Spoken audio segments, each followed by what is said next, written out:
O'Heochagain. Good morning to you, Hector. Good morning, guys. How are you? Good. We're delighted to have you on. I suddenly realised during the week that you've been in the sphere of this great man in a couple of different guises. Do you want to kick us off with the Bombonera to begin with? Yeah, what a name for a stadium, La Bombonera, the chocolate box. I mean, I'm very lucky that when I get to travel the world, as I've done for TG Car for a long time, when we go to a city, we always look at, can we get close to the football team? Can we get close to a training session?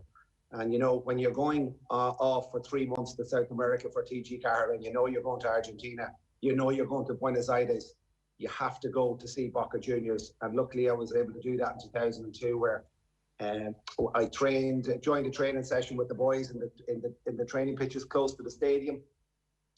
And it was just the area of La Boca. To be driving into an area like La Boca. People say it's working class and it's rough and it's this and it's that. It's a colourful part of Buenos Aires, but they eat, sleep and drink football down there. I got to visit the stadium, walk along the pitch. I cracked a couple of balls into the goals. I saw the balcon where Diego has his area for his family, and it's just one of those great football stadiums, steeped in history, steeped in a very passionate, colourful part of Buenos Aires, and it was an absolute honour to be there.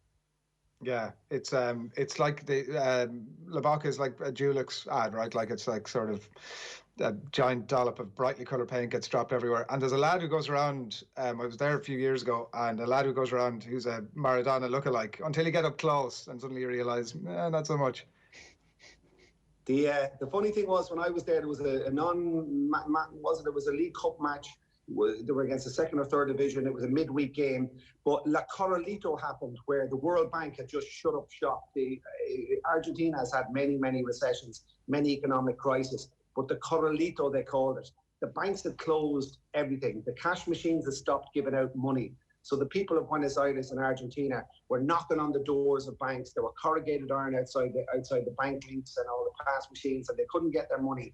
The price of medicine had gone through the roof. So this was the Argentinian people in turmoil, and that was the week we were in Buenos Aires. It wasn't a nice time to be there. We felt guilty flying in and flying out again because they were in dire straits.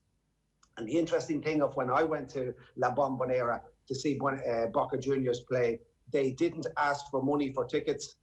They were going through such a bad area and a crisis in the city that we offered food donations going through the turnstiles. So that afternoon, on camera, I went and bought a massive box with about 50 packets of spaghetti and rice and sugar. And we got to the turnstiles of Boca Juniors, and there was a donation point. So all the food collected on that day for that match, all the donations were going back into La Boca, because, as you say, Buenos Aires was in crisis and Argentina was in crisis. And it's funny, lads, we're going to see the images over the next couple of days that this morning, this outcry of passion and sadness is just going to get bigger and bigger. I mean, you're talking 15, 16 million followers of Boca Juniors, members in Argentina alone.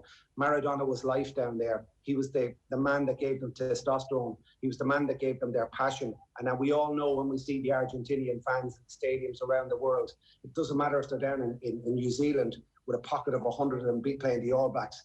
They're the noisiest, most passionate, blooded fans. And I stood on La Trece, which is the hardcore terrace of La Boca. And even though I speak the language and I speak Spanish fluently, they knew I wasn't from down there, obviously with the red hair and the jersey, but it's hard to describe. We know Man United and we know Liverpool and we know what soccer means to us here, and especially across the water, but it's a different level down there. There are plenty of Irish names in the Argentinian phone book. I'm not sure O'Heochagain is one of them, mind you, Hector, but might have to have a read it back into that one. Come here, anybody who's listened to your absolutely brilliant podcast, which I am at the minute from my daily walk, and getting a lot of looks as to why I'm laughing away to myself as I'm tripping around the local park here, Tommy and Hector, with Larita. It's absolutely fantastic. Listen, and they'll get a good insight into your time in Spain as well. And was it at that time that you went to see him? You've actually seen this guy play live in the time that's not talked that much about, Hector, at Seville. You're right. There's an interest if you read about it. 92, 93, the season in Sevilla, Maradona, the lost season at Sevilla, when he was in that transition from coming from Napoli, and everything was gone. It was gone. His world was upside down with the partying, with everything. Who wanted him? Who didn't want him? And then he came to Sevilla. I was living in Bilbao, 92, 93, 94, and the news had broken. This was a golden era of Spanish football, because I was going regularly to San Mamés, to the old La Catedral in Bilbao, to see the likes of Stoichkov, Romario, Begiristain, Baquero, the captain of Barcelona at the time. You had all those brilliant players, the Laudrups and the boys down in Madrid. And then all of a sudden, Maradona signs for Sevilla. So I think it was in October that year, I went to San Mamés, lucky enough, got a ticket and saw him playing. Couldn't believe the size of him. Couldn't believe the size of him from a distance. And then the touches, the little deft touches that he had. But they call it the lost season of Maradona, where he spent about 9 months with Sevilla. Started off really well. I think he scored a penalty against Zaragoza in the fourth game. But Carlos Villardo, the Argentinian manager at the World Cup, brought him to Sevilla. But just, it's almost like the lost year of Diego Maradona, because after that he said goodbye to Europe and then he returned home. But I'm just trying to think, lads, of this monumental loss for football. I mean, Ronaldo and Messi and Pele and Georgie Best, yes, all icons, and the two boys are icons of the present game. But every time Maradona left a hotel, every time you saw him at a match, every time he did anything, it was just, he injected the world of football with pizzazz and testosterone and passion and everything.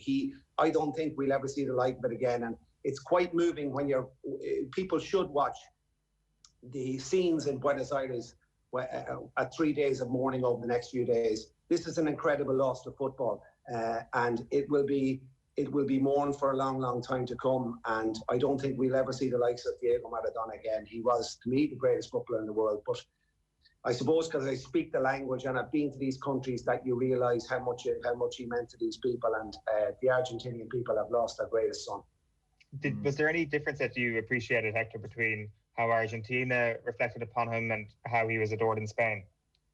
I think the Spanish, we saw the fireworks going off in Napoli over the last few days. They want to rename the stadium. I've driven through Napoli and I stayed in a hotel near the train station. Jesus Christ almighty, I thought I'd just get away with my life.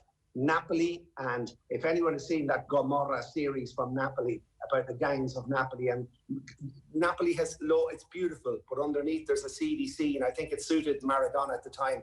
The Spanish, yes, they're passionate about the football. The Napolitanos are a different level totally. I think it was fitting that he was there. He blended in with everything. He blended in with the mafia. It's to say, Maradona blended in wherever he went. Whether he was up to the World Cup in Moscow and he's up in his box watching the match, he just blended in with people. He attracted people to him.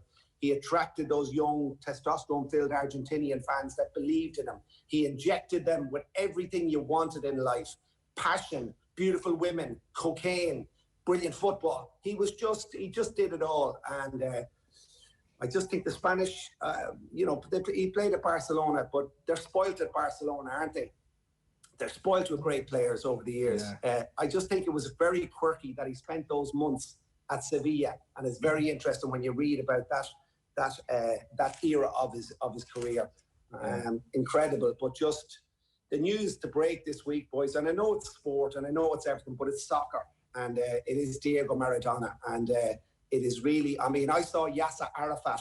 I remember watching Yasser Arafat being buried live when a helicopter flew into the West Bank and they dropped him off, and there was 50,000 people taking his coffin out through the crowd. And I watched it live on Sky News. And this will be, this explosion of tears and passion and love for Diego Maradona is it's just going to be hard to comprehend the scenes in Buenos Aires on Saturday when he finally will be laid to rest. There will be, I'd say, 500-600 million people watching it live in South America. It's a blow to football, and it's a blow to the beautiful game. It's a blow to the left footers of the world. Well, it's a blow. It's a blow to everyone who loves the game. 100%. Yeah, 100%. I think, Hector, just before we let you go, like I think the Seville thing is definitely the Sevilla thing. Like look that up, have a read about it. It's Jesus, it was such a phenomenal time. Like the coach ended up changing training from morning to afternoon to suit this guy because he was going to be not party animal. Like it's the whole thing is and just again, phenomenal. Go on. It's interesting that Sevilla. It's not Real Madrid. It's not Barcelona. Sevilla is that city that has an underbelly as well. And I think he stayed in one of the bullfighters, a world famous bullfighter's house. I mean, he crashed a Mercedes the second day he got there. I mean, everything he did down there just endorsed himself and adhered himself to the fans down there again. But he was Maradona. He did everything differently. And when he got onto the pitch, we were all mesmerised. I remember seeing Paul McGrath in one of his last games for Ireland against Wales and Cardiff in a friendly, and he was on his last legs at that point, but his instinct around the football was just incredible to watch. What was a 31-year-old overweight Maradona like in those? Because October would have been very early in his Sevilla days in terms of what he was doing on the pitch. Yeah, Bilbao weren't known for their deft touches. They were known for their big tackles, but Bilbao were a decent enough team with Julen Guerrero and a couple of good players, Gary Tano. But it was just his touches, his movement. But I couldn't believe the size of the guy. I couldn't believe how stocky he was. He was like a little half powder keg, a little half barrel. And I was completely spoilt around that time because I'd seen Ronald Koeman and the Barcelona team coming to Bilbao. I saw the pre-season friendly then, just about a month or two before that, where AC Milan came to town with Ruud Gullit, all the boys, Marco van Basten, Franco Baresi. I mean, it was a golden era around that, 91, 92, 93, 94, Milan, Barcelona, and then Maradona. How Sevilla got him and who funded it, you'll never know. But the lost year of Diego Maradona in Sevilla, and it was almost like a geographical stop-off, saying goodbye to Europe and then heading back down. Amazing. Who's going to win the battle of the ages, so Hector, St. Paul versus Maradona for the naming rights at the Napoli Stadium? Who's going to get it done? Diego Armando Maradona, what a name for a stadium. If the Napolitano, if they have their way, they will name it. I mean, the flares you saw all enveloping around the stadium last night, the other night, it was just incredible. I think they'll rename it. It'll be Stadio Diego Maradona, and it'll be long. There'll be a lot more statues erected to him. I mean, when he'll be interred in I went to see the Eva Perez or the mausoleums in Argentina. Those are really grand cemeteries with really grand buildings and adorned. So I'm sure the Maradona one will be something special, and it'll become a place of pilgrimage for many. And it's just those Argentinian fans, boys. When you see them, they're always there with their hand up. They're always up on top of the fence at the game, and they're giving it socks, and the chanting never stops. I mean, the Argentinians, they have a little bit of Irish blood in them as well, and many Irish men went down there over the years. So there's something in their DNA that makes them so fervently passionate. And I think it's unified the city, as we saw the River Plate, the fans coming together with the Boca Juniors fans as well. I think it's united rivalries down there for a couple of days, and the Argentinian people will miss him. And what a player, what an absolute player. Yeah, absolutely class. Listen, we've really enjoyed that last 10 minutes, Hector. Thanks a million for giving us that insight, and keep up the brilliant work in the podcast. Can't recommend it enough. Thanks a million. Muchísimas gracias, Diego Armando Diego Maradona. Viva!